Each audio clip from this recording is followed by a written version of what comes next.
Hello everyone, and welcome to this week's Astrology News Report, an alternate view of world events as seen through the lens of Vedic astrology, presented by yours truly, Ron Berger.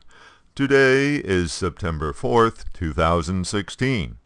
In this segment, we'll take a look at the week that was and see how the planets' patterns in the zodiac correlated with the past week's events, and what might be happening in the coming weeks.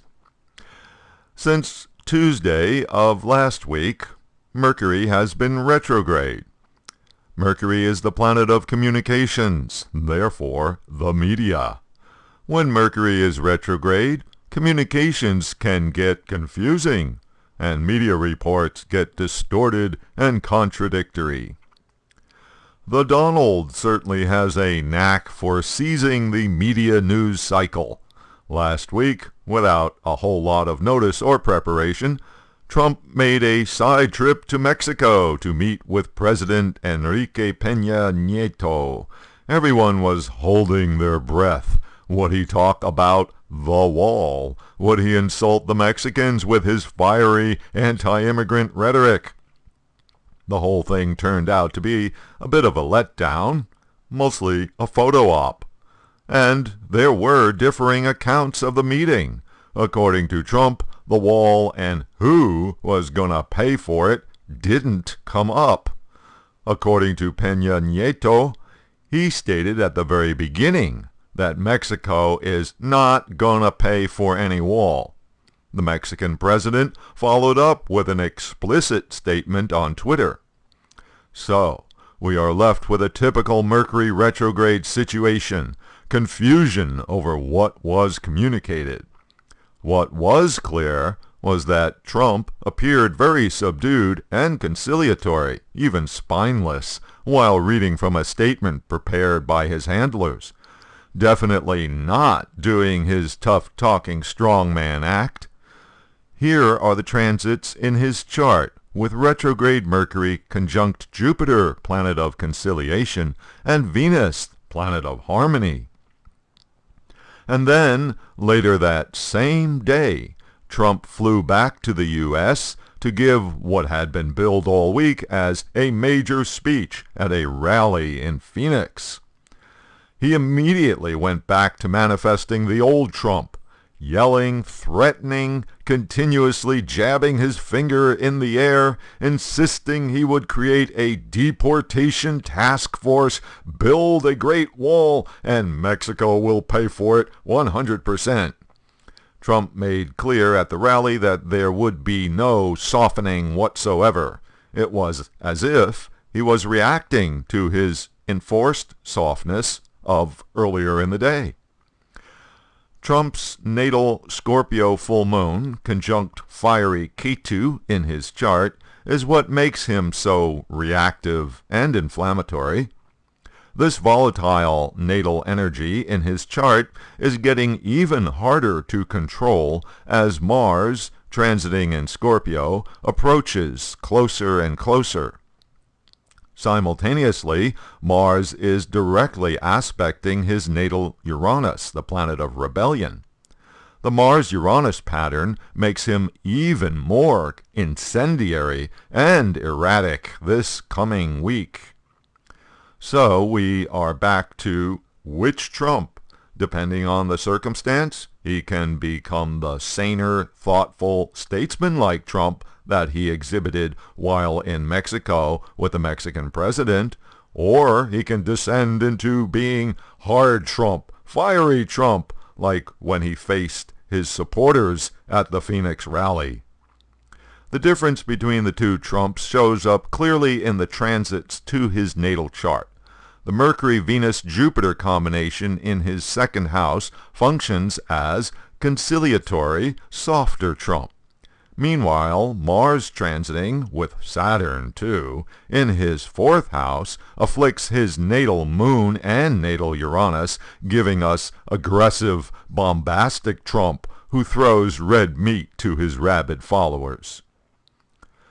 Meanwhile, Hillary Clinton has been giving scorching indictments of Republican presidential nominee Donald Trump, connecting him to Russian President Vladimir Putin, white supremacist leader David Duke, conspiracy theorist Alex Jones, British nationalist Nigel Farage, and the alternate right cesspool of right-wing news outlet Breitbart and the social media trolls.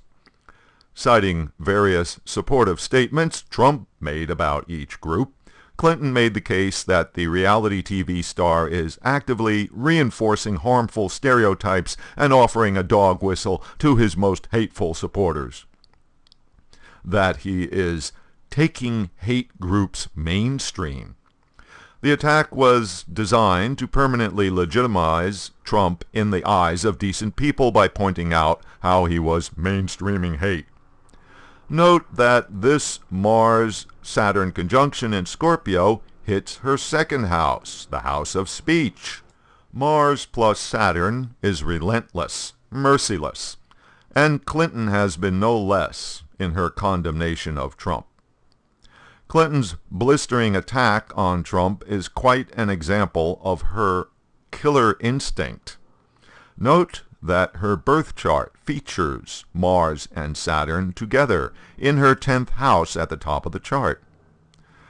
The two first-rate malefics in the house of public actions, and accompanied by Pluto. Mars, the planet of aggression, Saturn, the planet of control. Pluto is the thirst for power. A great combination for the chart of a dictator. Meanwhile, the retrograde Mercury-Jupiter-Venus transit in Virgo has been influencing Clinton's 12th house. The 12th house is the house of hidden activities. Clinton has her natal Neptune here, the planet of confusion and deception.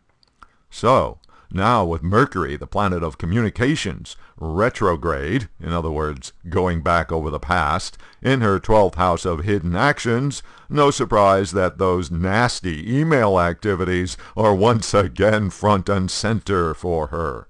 Thousands of previously undisclosed emails have surfaced containing who knows what. The FBI provided more fuel for the media fire by making public documents related to its investigation of Clinton. And turns out half of her non-governmental meetings with while she was Secretary of State, were private audiences with luminaries who were donors to the Clinton Foundation. But Mercury retrograde strikes again, and it appears that the real story is actually a little more complicated. So, the astrology predictions question is this email stuff going to plague Clinton all the way to the election? Okay, to assign an astrological symbol to emails, which are a form of communication, use the planet Mercury. What is Mercury doing now? Well, it's going through a retrograde period for the first 3 weeks of September, meaning going back over past communications. And then what? Mercury will return to Virgo on October 3rd, which puts it in Clinton's 12th house, the house of loss and unresolved karma and hidden activities again. So that's not good. Then on October 21st, Mercury enters Libra, Clinton's ascendant, where it will stay until the very day of the election. Mercury transiting in the ascendant is good for communication, and this is where Mrs. Clinton's natal Mercury resides, as well as her natal Venus and Sun. So, looks like the email problem will be with her for most of the rest of the campaign, but then things do get better for her in the final weeks. Okay, well, that's all the time I have for this week's review of the week. You can keep up with daily astrological developments and contribute your own thoughts by following me on Twitter at Astro News Report. Thanks for visiting Astrology News Report, and until next week.